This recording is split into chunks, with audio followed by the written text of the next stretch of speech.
사무엘상 18장 1절 이하 말씀으로 생명같이 사랑한 우정, 이런 제목의 말씀을 함께 생각해 보고자 합니다. 성경적인 믿음을 갖고 한국의 사상가로, 민권운동가로 항일과 반독재 운동, 비폭력 저항의 삶을 살았던 씨알의 소리 함석헌 할아버지의 시 가운데 그대 그런 사람을 가졌는가 라는 시가 있습니다. 몇 번 소개드린 바 있지만 이 시로 오늘 말씀을 시작할까 합니다. 그 시의 전문은 이러합니다. 그대 그런 사람을 가졌는가, 말리길 나서는 길, 처자를 내맡기며 마음 놓고 갈 만한 사람, 그 사람을 그대는 가졌는가. 온 세상 다 나를 버려 마음이 외로울 때도 저 마음이야 하고 믿어지는 그 사람을 그대는 가졌는가. 탔던 배 꺼지는 시간, 구명대 서로 사양하며 너만은 제발 살아다오 할 그 사람을 그대는 가졌는가. 불의의 사형장에서 다 죽어도 너희 세상 빛을 위해 저만은 살려두거라 일러줄 그 사람을 그대는 가졌는가. 잊지 못할 이 세상을 놓고 떠나려 할 때 저 하나 있으니 하며 빈것이 웃고 눈을 감을 그 사람을 그대는 가졌는가. 온 세상의 찬성보다도 아니 하고 가만히 머리 흔들 그 한 얼굴 생각에 알뜰한 유혹을 물리치게 되는 그 사람을 그대는 가졌는가. 참 의미 있는 시죠. 이 시에는 매우 깊은 성경적인 가치를 담고 있습니다. 삶과 죽음, 고난과 선택의 갈림길, 자기 성찰, 인간관계의 본질, 인간 존재의 의미, 인간관계의 깊이, 인간의 삶의 진정한 가치가 무엇인지, 어떻게 사는 것이 진실한 높은 가치의 삶인지를 묻고 있습니다. 일반적인 세속적인 가치, 이를테면 낮은 가치의 삶에서 흔하게 보고 느끼는 그런 것들과는 전혀 차원이 다른 사상이요, 철학이요, 삶이 담겨져 있습니다. 얼마나 가지고 있느냐, 얼마나 갖추고 사느냐, 얼마나 지니고 있느냐, 얼마나 누리느냐라는 그런 문제가 아닙니다. 얼마나 높이 올라가고 누구를, 어떤 사람을 얼마나 많이 지배하며 살고 있느냐 하는 그런 문제가 전혀 아닙니다. 이런 형이하학적인 아닌 아주 고상한 형이상학적인 물음의 내용을 담고 있습니다. 인간적인 이기심, 욕심, 사리사욕을 추구하는 것이 절대 아닙니다. 세상이 불허한 것들을 얼마나 많이 갖추고 즐기며 살고 있느냐를 추구하며 사는 그런 삶이 아닙니다. 오히려 얼마나 이해하고 얼마나 용서하고 얼마나 사랑하며 살아가는가, 얼마나 겸손하게 사는가, 섬기고 나누고 베풀고 배려하는 삶을 살아가는가 하는, 얼마나 희생하고 얼마나 충성스럽게 살아가느냐, 선하고 착한 삶이란 도대체 어떻게 사는 것이냐 하는 것을 가르쳐주는 그런 시입니다. 너무 자고해서 교만하고 오만하고 남들을 무시하는, 멸시하는 그런 삶의 태도가 전혀 아니란 말이죠. 많은 사람들이 일생을 두고 감히 가장 좋아하는 글 중에 하나라고 하는 시가, 글이 바로 이 함석헌 시인의 시이죠. 아니, 어쩌면 이건 시라기보다는 혼이요 정신입니다. 힘들고 외롭고 아플 때마다 품에서 고이 꺼내 읽고 또 읽으면 이 글은 영혼처럼 다가와 우리에게 용기를 북돋워주는 그런 글입니다. 때로 그래서 우리는 이렇게 내가 너의 그런 사람이라고, 또는 또 다른 사람에게 나도 누군가에게 그대에게 그런 사람이 되고 싶다라는 다짐도 하게 하는 그런 시이기도 하죠. 사랑하는 성도 여러분, 성경적 가치관의 삶은 무엇입니까? 예수님을 닮아가는 삶, 하나님을 영화롭게 사람을 존귀하게 하는 삶은 어떤 삶입니까? 우리는 적어도 예담 삶의 기치를 내걸고 성숙한 그리스도인의 삶의 깃발을 흔들면서 세상을 깨우는 소망의 종이 되겠다고, 빛으로 살아야 한다, 소금으로 살아야 한다, 그렇게 말하고 있습니다. 그러나 사실 정확하게 아주 은밀하게 우리 자신을 들여다보면 소금처럼 빛처럼 살지 못하고 세상을 깨우는 종처럼 울리지 못하는 그런 모습으로 살아가고 있는지도 모르겠습니다. 훗날 우리의 자손들이, 아니 우리 후대의 사람들이, 아니 한 걸음 더 나가 하나님께서 우리의 삶을 물으실 때, 그때 너 거기서 무엇 하다 왔냐, 어떤 삶을 살다 왔냐고 물으실 때 부끄럼 없이 설 수 있는 저와 여러분들이 되었으면 하는 마음 간절합니다. 아멘. 여러분, 오늘 본문은 우리의 일상의 삶을 살아가면서 언제라도 이야기되어지는 우정 이야기를 하고 있습니다. 근데 좀 독특한 우정이죠.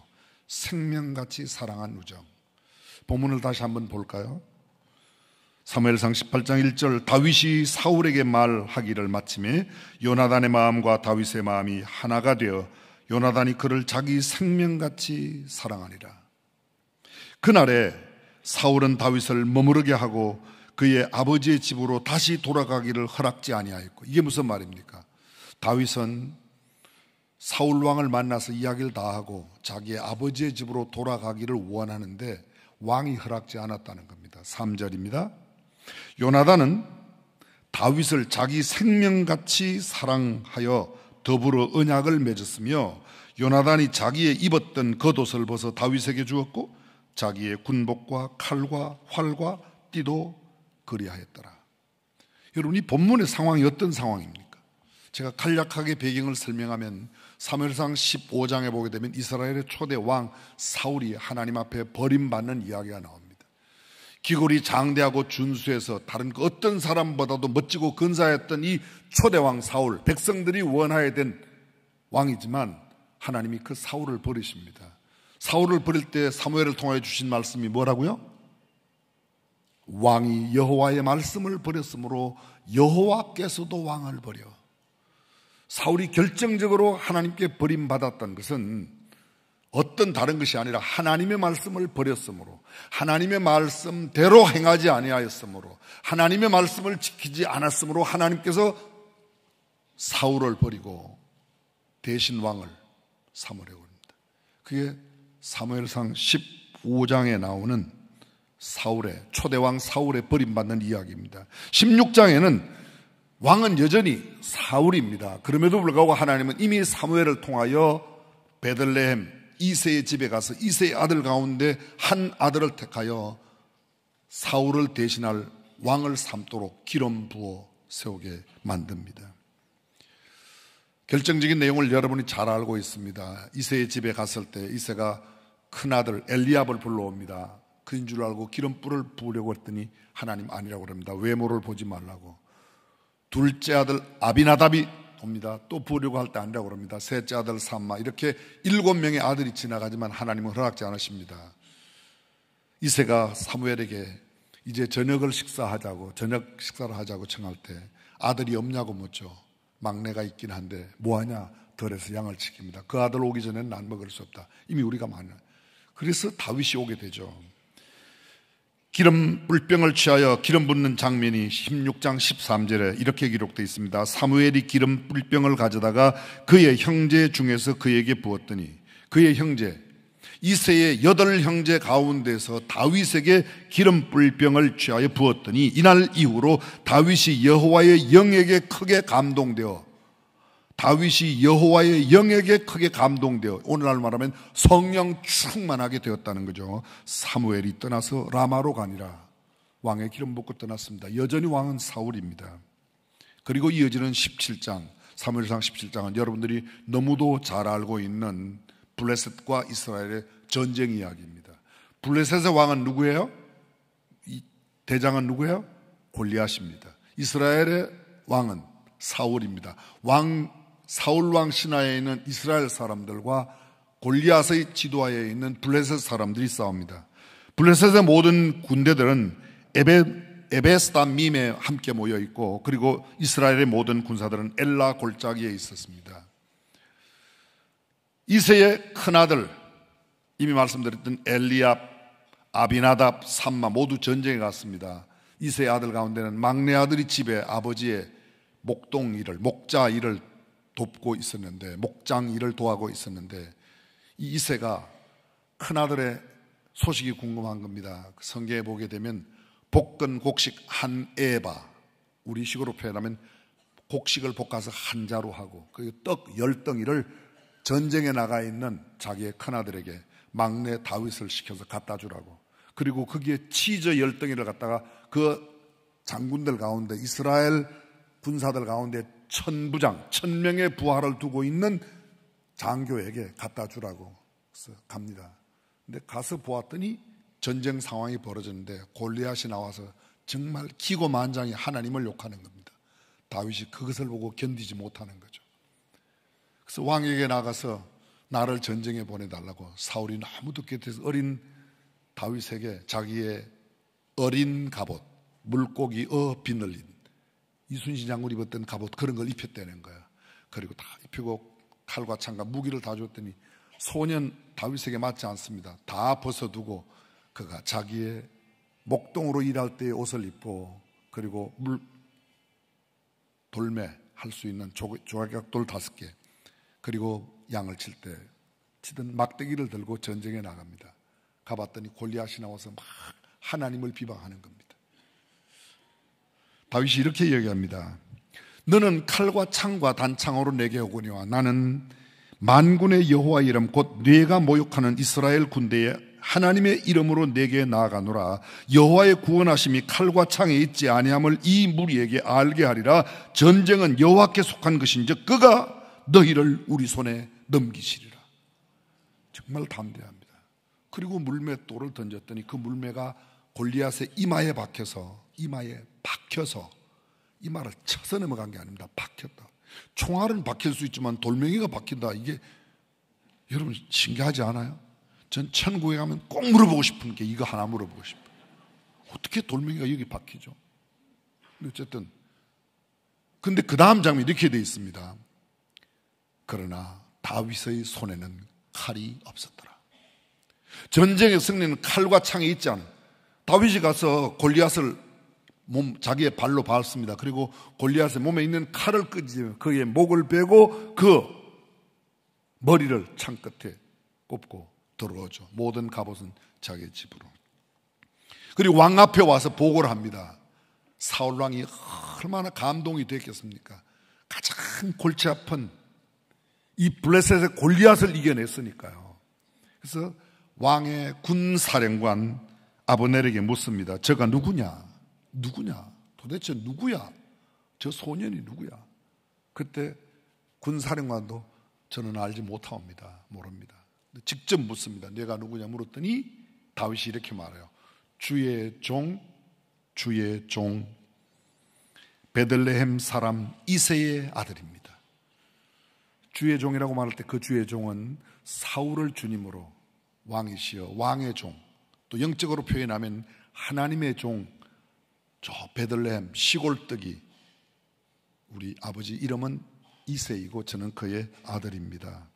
바로 이 장면 이어서 나오는 게 18장 1절이야.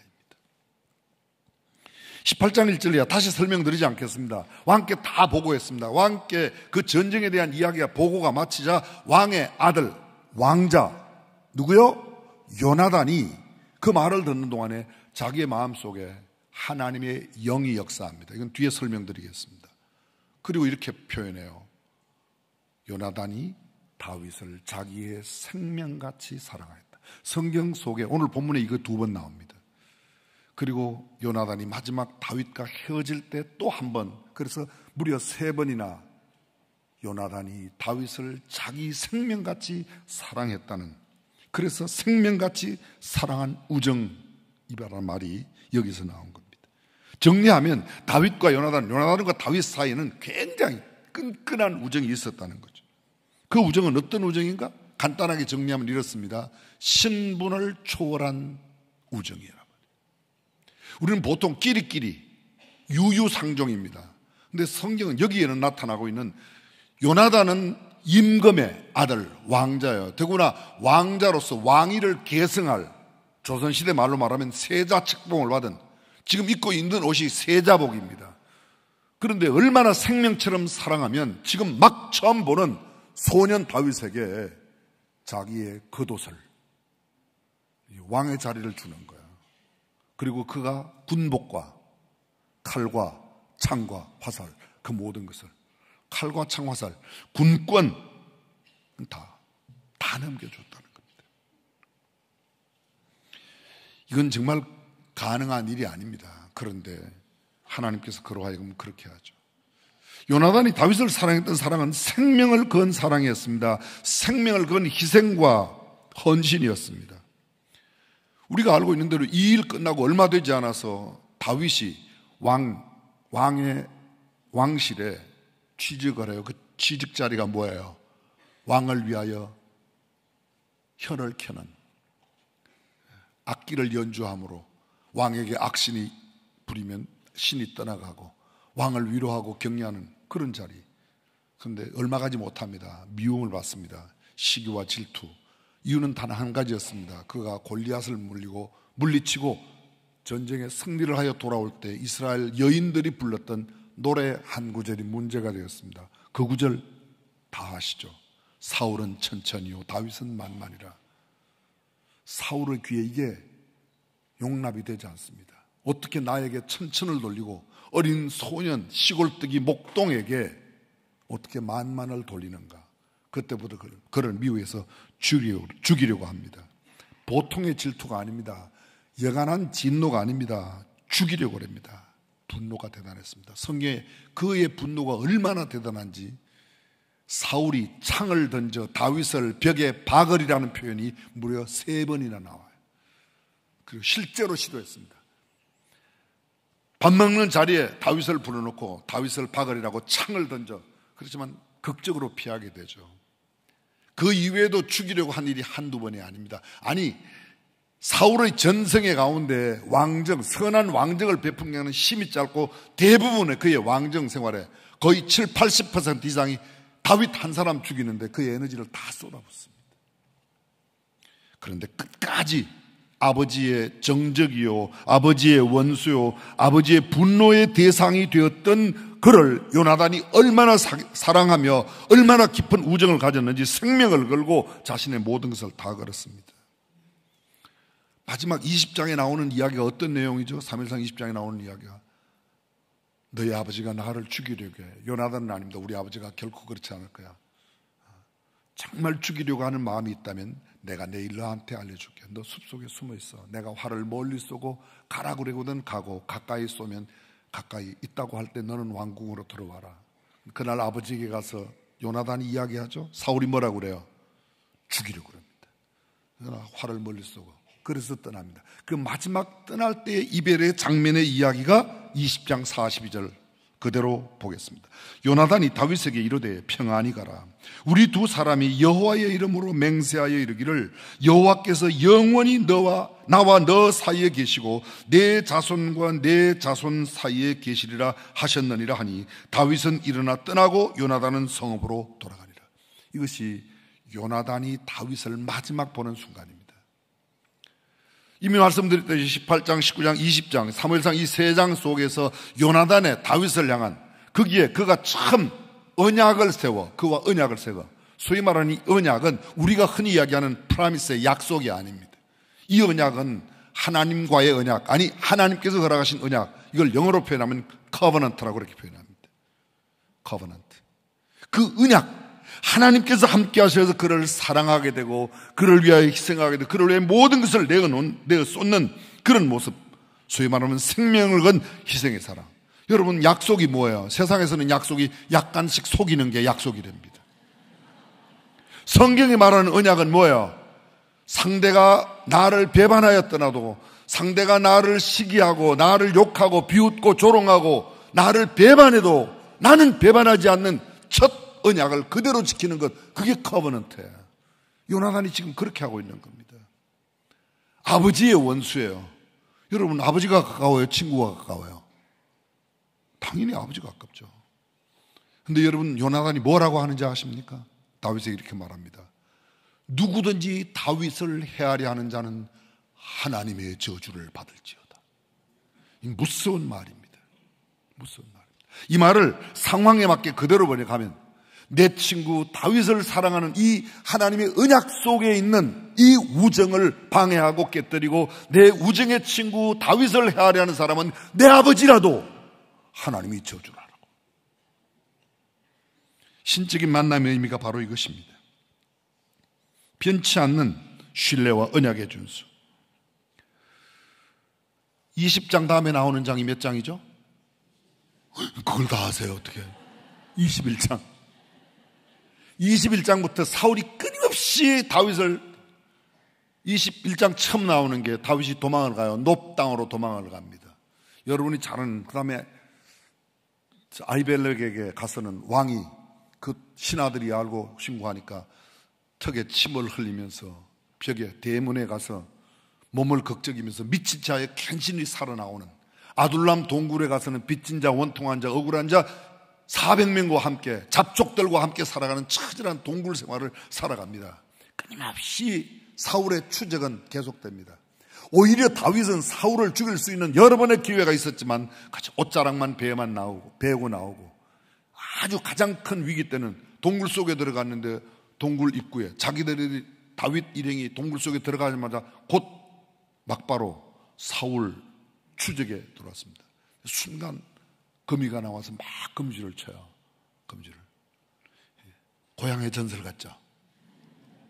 전설의 고향.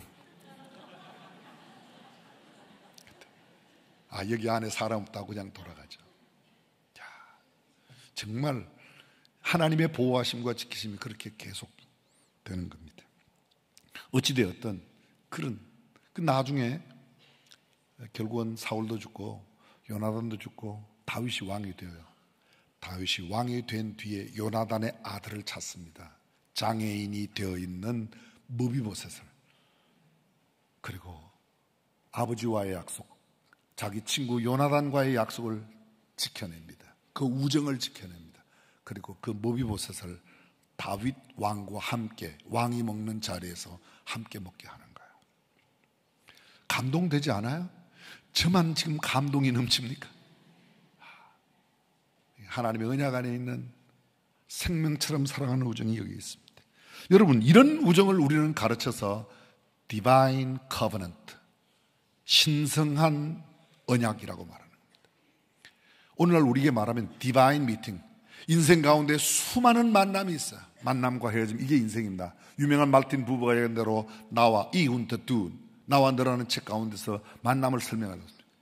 그런데 사람들은 대부분 누구를 만나면 이 사람을 통해서 내가 무슨 유익을 얻을까, 어떤 도움을 받을까, 내가 어떤 혜택을, 이걸 거의 많이 생각해요. 이 사람 만나면 나한테 도움 될까, 이 사람 만나면 나한테 뭔가 얻어지는 게 있을까, 거의 그런 나와 그것과의 만남이에요. 인격적 만남도 거의 없습니다. 근데 이 만남은 이런 만남입니다. 신적 만남, 소위 디바인 미팅이라고 하는 것은 뭔가 하면 디바인 프렌드십이라고 그럴까요? 이런 우정은 이런 것이죠. 하나님, 이 사람을 왜 만나게 했습니까? 그가 가난하고 부유하고가 아닙니다. 그가 많이 배우고 배우지 못하고, 그가 잘나고 못나고가 아닙니다. 하나님, 이 가난한 사람을 왜 만나게 하셨나요? 이 높은 사람을 왜 만나게 하셨나요? 이 어려운 사람을 왜 만나게 하셨나요? 하나님의 뜻이 뭐예요? 이걸 묻는 거예요. 그리고 하나님께서 나와 너 사이에, 이것이 바로 디바인 커버넌트입니다. 제가 찾아보았습니다. 그리고 제 비서에게 물어보았어요. 제가 비서 여럿을 두고 있습니다. 채비서라고 이제 여러분도 아시죠? 우정의 반대말이 뭐냐 물었더니 적대감, 증오, 부정적인 마음, 미움, 시기, 질투, 다툼, 경쟁, 투쟁, 수없이 많이 있습니다. 거의 우리는 그런 마음들로 꽉 차 살아가고 있습니다. 우정의 그럼 친숙한 말, 우정과 비슷한 말의 의미는 뭐냐고 물어봤더니 신뢰감, 친밀함, 유대, 애정, 정, 인연, 우애, 교우, 친목, 동지애, 공감, 긍정적인 것, 지지함, 연대, 끈끈함, 하나하나 다 얼마나 그를 지지합니까? 얼마나 그를 연애합니까? 얼마나 끈끈한 관계를 맺고 있습니까? 얼마나 깊은 유대 관계를 갖고 있습니까? 얼마나 친목을 도모하고 있습니까? 얼마나 우애를 나누고 있습니까? 우리는 거의 이런 것과는 더 멀고 얼마나 시기하고 미워하고 질투하는 마음들로 살아가는지 모릅니다. 여기 보십시오. 요나단이 다윗에게 이르는, 다시 평안히 가라. 우리 두 사람이 여호와의 이름으로 맹세하여 이르기를 여호와께서 영원히 나와 너 사이에 계시고 내 자손과 네 자손 사이에 계시리라 하셨느니라.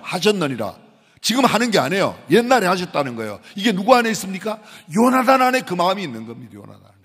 하나님이 예전에 처음, 어쩌면 저는 골리앗을 물리치고 사울 왕 앞에 처음 섰을 때 요나단의 마음속에 하나님께서 이 마음을, 그래서 열왕기상 18장 3절 4절에 나오는 언약이라는 단어가 바로 이런 디바인 커버넌트라는 거죠. 여러분, 우리는 잘 보십시오. 누가 원수가 지면요, 대를 위해 원수를 이어가요. 중국 사람들의 마지막 유언이 그게 뭐예요? 이에 비해 원수를 꼭 갚아다오. 근데 여러분, 여기 본문에는 이런 내용입니다. 내 자손과 너의 자손 사이에 계시리라. 너하고 나하고 뿐만 아니라 네 자손 내 자손 후에도. 그래서 요나단이 떠난 뒤에도 다윗은 요나단의 아들 그 장애인 무비보셋을 끝까지 보살피는 모습이 성경 속에 계속되는 겁니다. 사랑하는 성도 여러분, 저와 여러분들은 지금 인간관계를 어떻게 맺고 계십니까? 어떤 높은 분을 아십니까? 어떤 힘센 분을 아십니까? 어떤 부자를 아십니까? 그런 게 아니고 하나님께서 내 인생 가운데 만나게 하신 사람과 나는 어떤 관계를 가지며 살고 있습니까? 하나님께서 그를 만나게 하신 만남의 의미를 우리가 얼마나 깊이 되새기며 살아가고 있냐는 거죠. 저는 마지막으로 짤막한 예화 하나 들고 마치겠습니다. 우리나라 광해군 시절 1575년부터 1640년대까지니까 지금부터 약 한 500여 년 전 일입니다. 450년 전 일이죠. 당시에 광해군 당시에 나성룡이라고 하는 젊은 사람 하나가 그만 큰 실수를 저질러서 범죄함으로 사형을 연도받게 되었습니다. 효자였던 그는 집에 돌아가 연로하신 부모님께 마지막 인사를 드리고 와 형을 받게 해달라고 광해군에게 강청합니다. 그러나 광해군은 허락지 않습니다. 만약 나성룡에게 작별 인사를 허락할 경우 다른 모든 사형수들에게도 동일한 은혜를 베풀어야 하고, 혹시 갔다가 돌아오지 않는다면 이건 엄청난 결과를 가져오는 까닭에 안 된다고 합니다. 그때 나성룡의 친구인 이대로라는 친구가 자기가 보증을 서겠다고 나타났습니다. 폐하, 제가 그의 귀환을 보증합니다. 그를 보내주십시오. 대로야, 만일 성룡이가 돌아오지 않는다면 어찌하겠느냐? 어쩔 수 없죠. 그렇다면 제가 친구를 잘못 사귄 죄로 대신 교수형을 받겠습니다. 너는 성룡이를 믿느냐? 전하, 저는 성룡이는 저의 친구입니다. 저는 우정을 믿습니다. 광해군은 의의가 없다는 듯이 웃습니다. 성룡이 돌아오면 죽을 운명이다. 그것을 알면서 다시 갔다가 돌아오겠냐? 혹시 본인은 돌아오려고 마음을 먹어도 그의 부모나 그의 이웃들이, 친척들이 가지 말라고 붙들면 네가 죽을 텐데, 폐하, 저는 성룡의 친구입니다. 제 목숨을 걸고 부탁드려오니 부디 허락해 주십시오. 광해군 허락했습니다. 이대로는 기쁜 마음으로 성룡이를 대신해서 감옥에 갇혀 사형 날짜를 기다리고 있고, 성룡이 돌아갈 때까지. 근데 성룡이 갔는데 돌아오질 않는 겁니다. 드디어 사형날이 다가왔습니다. 모든 사형 준비가 점점 진행되고 사형 집행 시간이 다가옴에도 성룡은 돌아오지 않습니다. 그러나 우리는 이미 알고 있어요. 그죠? 돌아왔죠? 왔어요? 뭐 틀리기밖에 더 하겠어요? 목에 밧줄을 그은 이대로가 눈을 부릅뜨고 하는 이야기가 있습니다. 이 어리석은 이대로, 성룡이가 돌아오겠냐? 너 이제 대신 죽겠다. 너 참 어리석구나. 그때 그가 마지막 화를 냅니다. 나의 친구 성룡을 욕하지 마라. 당신들이 내 친구를 어찌 알겠는가? 죽음을 앞둔 대로가 의연하게 말하자 모두가 조용해졌습니다. 집행관이 고개를 돌려 임금님의 얼굴을, 광해군의 얼굴을 보는데 광해군의 주먹을 쥐었다가 사형 집행을 하라는 명령이었습니다. 그때 멀리서 누군가 크게 달려오며 소리를 외칩니다. 대로를 죽이지 마시라고. 누구예요?